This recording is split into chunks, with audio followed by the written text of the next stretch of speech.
ଭୟ ଖେଳାଉଛି କରୋନା। କଟକରେ ଆଉ ଜଣେ ରୋଗୀ ଚିହ୍ନଟ। କୋଭିଡ-19 ପୁଣି ଥରେ ମୁଣ୍ଡ ଟେକିବାକୁ ଆରମ୍ଭ କରିଥିବା ବେଳେ କଟକରେ ଦ୍ୱିତୀୟ କରୋନା ରୋଗୀ ଆକ୍ରାନ୍ତ ଚିହ୍ନଟ ହୋଇଛି। ଏହି ବ୍ୟକ୍ତି ଜଣକ ବୟସ 72 ବର୍ଷ। ଥଣ୍ଡା ଓ ଜ୍ୱରରେ ପୀଡ଼ିତ ବ୍ୟକ୍ତିଙ୍କୁ ନୂଆପଡ଼ା ପାଟଣା ନିବାସୀ ଆକ୍ରାନ୍ତଙ୍କୁ ଏକ ଘରୋଇ ଡାକ୍ତରଖାନାରେ ଭର୍ତ୍ତି କରାଯାଇଥିଲା। ସିଡିଏମ୍ଙ୍କ ପକ୍ଷରୁ ଏନେଇ ସୂଚନା ଦିଆଯାଇଥିବା ବେଳେ କଟକର ପ୍ରଥମ କରୋନା ରୋଗୀ ଏବେ ହୋମ୍ କ୍ୱାରେଣ୍ଟାଇନରେ ଅଛନ୍ତି। ଆକ୍ରାନ୍ତ 44 ବର୍ଷୀୟ ବ୍ୟକ୍ତିଙ୍କ କୌଣସି ଟ୍ରାଭେଲିଂ ହିଷ୍ଟ୍ରି ନଥିବା ବେଳେ ଖାଲି ଥଣ୍ଡା ଜ୍ୱରରେ ଆକ୍ରାନ୍ତ ଭାବରେ ଟେଷ୍ଟ ପଜିଟିଭ୍ ଆସିଛି। ଚାଲନ୍ତୁ ନଜର ପକାଇବା ପରବର୍ତ୍ତୀ ଖବର ଉପରେ। ଗତକାଲିଠାରୁ ଆରମ୍ଭ ହେଲା ଯୁକ୍ତ 2 ପରୀକ୍ଷା ଉତ୍ତର ରିଚେକିଂ ଆବେଦନ। ଉଚ୍ଚ ମାଧ୍ୟମିକ ଶିକ୍ଷା ପରିଷଦ ଦ୍ୱାରା ପରିଚାଳିତ ଯୁକ୍ତ 2 ପରୀକ୍ଷା ଦେଇଥିବା ଛାତ୍ରଛାତ୍ରୀଙ୍କୁ ଉତ୍ତର ଖାତା ପୁନଃ ଯାଞ୍ଚ ପାଇଁ ରିଚେକିଂ ପାଇଁ ଗତକାଲିଠାରୁ ଆବେଦନ ହୋଇଛି। ପ୍ରକ୍ରିୟା ଜୁନ୍ 13 ତାରିଖ ପର୍ଯ୍ୟନ୍ତ ପରୀକ୍ଷାର୍ଥୀମାନେ ଆବେଦନ କରିପାରିବେ ଏବଂ ଉତ୍ତର ଖାତା ପାଇବାକୁ ଆବେଦନ କରିବା ପରୀକ୍ଷାର୍ଥୀଙ୍କୁ ଜୁନ୍ 5ରୁ 18 ତାରିଖ ପର୍ଯ୍ୟନ୍ତ ଖାତା ପ୍ରଦାନ କରାଯିବ। ଜୁନ୍ ମାସରୁ ଯୁକ୍ତ 2 ଖାତା ପୁନଃ ମୂଲ୍ୟାଙ୍କନ ପ୍ରକ୍ରିୟା ଆରମ୍ଭ ହେବାକୁ ଥିବା ବେଳେ ଉତ୍ତର ଖାତାଗୁଡ଼ିକ ମୂଲ୍ୟାଙ୍କନ ପାଇଁ ପରିଷଦ ପକ୍ଷରୁ ଅଧ୍ୟାପକଙ୍କୁ ତାଲିମ ପ୍ରସ୍ତୁତ କରାଯିବ। ଉତ୍ତର ଖାତା ମୂଲ୍ୟାଙ୍କନ ପାଇଁ ପରିଷଦ ପକ୍ଷରୁ ଅଧ୍ୟାପକଙ୍କ ତାଲିକା ପ୍ରସ୍ତୁତ ହେଉଛି। ଚାଲନ୍ତୁ ନଜର ପକାଇବା ପରବର୍ତ୍ତୀ ଖବର ଉପରେ। ଗତ ସାଧାରଣ ନିର୍ବାଚନରେ ବିଜେଡିର ଅପରାଜୟ ତଥା ଭାଜପା ସରକାରଙ୍କୁ ଆସିବା ପରେ ଏନ୍ଏସି ବିଜେଡିର ରାଜନୈତିକ ସଙ୍କଟ ଦେଖା ଦେଇଛି। ଏହି ପରିପ୍ରେକ୍ଷୀରେ ବିଜେଡିର ଆଗଧାଡିର ନେତା ପଦ୍ମ ଆଡକୁ ଢାଳୁଥିବା ବେଳେ କିଛି ପୂର୍ବତନ କାଉନସିଲର, ପୂର୍ବତନ ନଗରପାଳିକା ଓ ଉପନଗରପାଳିକା ମଧ୍ୟ ଖୁବ୍ ଶୀଘ୍ର ଭାଜପାରେ ମିଶି ପାରନ୍ତି ବୋଲି ଶୁଣିବାକୁ ମିଳିଛି। ଆଗଧାଡିର ଉଦ୍ଧତ କାଉନସିଲର ଭାଜପା ଶିବିରରେ ଥିବା ବେଳେ ଆଉ କିଛି କାଉନସିଲର ଦଳ ମିଶିବାକୁ ଭିତିରିଆ ଉଦ୍ୟମ ଚଳାଉଥିବାର ଚର୍ଚ୍ଚା ହେଉଛି। ଏଣୁ ଗଞ୍ଜାମ ଏନ୍ସିଆର୍ରେ ବିଜେଡି ମୂଳପୋଛ ହୋଇଯିବାର ସମ୍ଭାବନା ବୋଲି ଆଲୋଚନା ହେଉଥିବା। ଯଦି ତାହା ହୁଏ ତାହେଲେ ବର୍ତ୍ତମାନ ଭାଜପାର ମଙ୍ଗ ଧରୁଥିବା ନେତା ପରେ ବିପଦ ସୃଷ୍ଟି ହେବାର ସନ୍ଦେହ ନାହିଁ ବୋଲି ଜଣାପଡୁଛି।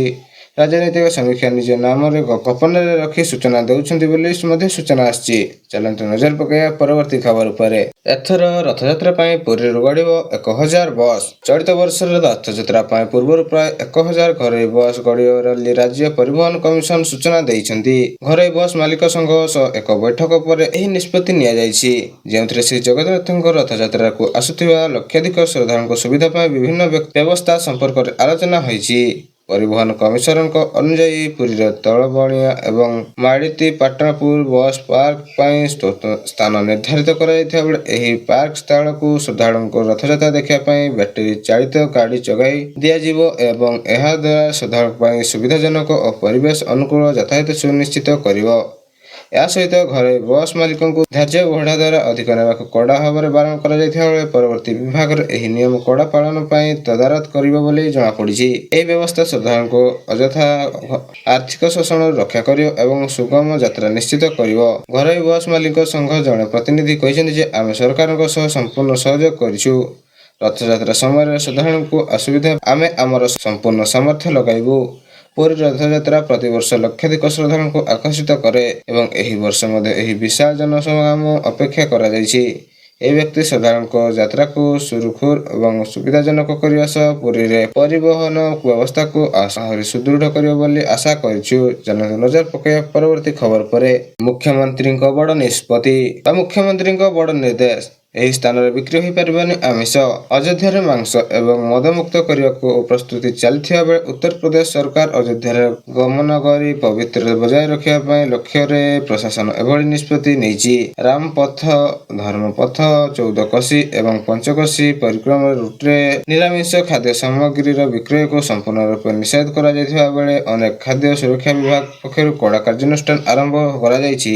ଆମିଷ ବିକ୍ରି କରୁଥିବା ଦୋକାନକୁ 7 ଦିନ ମଧ୍ୟରେ ବନ୍ଦ କରିବାକୁ ନିର୍ଦ୍ଦେଶ ଦିଆଯାଇଥିବା ସହିତ ନିର୍ଦ୍ଦେଶନାମାରେ ମହାନଗର ପକ୍ଷରୁ ନିଆଯାଇଥିବା କାର୍ଯ୍ୟାନୁଷ୍ଠାନ ବୋଲି ଘୋଷଣା କରାଯାଇଛି। ମୁଖ୍ୟମନ୍ତ୍ରୀ ଯୋଗୀ ଆଦିତ୍ୟନାଥ ଜନତା ଦରବାର ଓ ସିଏମ୍ ପୋର୍ଟାଲ ଶ୍ରୀରାମ ଜନ୍ମଭୂମିର ଆମିଷ ବିକ୍ରି ନ କରିବାକୁ ନେଇ ଅଭିଯୋଗ ଆସୁଥିବା ନେଇ ଡେପୁଟି କମିଶନର ଯାଞ୍ଚ ସମୟରେ ରାମପଥ ସମୀକ୍ଷା କରିଥିଲେ ଏବଂ ପରିଷ୍କାର ପରିଚ୍ଛନ୍ନ ଧାର୍ମିକ ମର୍ଯ୍ୟାଦା ଏବଂ ଭକ୍ତଙ୍କ ଭାବନାକୁ ଧ୍ୟାନରେ ରଖି ମାର୍ଗଦର୍ଶନ ଦେଇଥିଲେ। ସେ କହିଛନ୍ତି ଯେ ଏହି ଅଞ୍ଚଳରେ ଧାର୍ମିକ ଦୃଷ୍ଟିକୋଣରୁ ଅତ୍ୟଧିକ ସମ୍ବେଦନଶୀଳ ଏବଂ ଏଠାରେ ନନ୍-ଭେଜ୍ ବିକ୍ରୟ କେବଳ ବିଶ୍ୱାସ ବିରୋଧୀ ନୁହେଁ ବରଂ ଆଇନ ଶୃଙ୍ଖଳା ଦୃଷ୍ଟିରୁ ମଧ୍ୟ ଅନୁପଯୁକ୍ତ।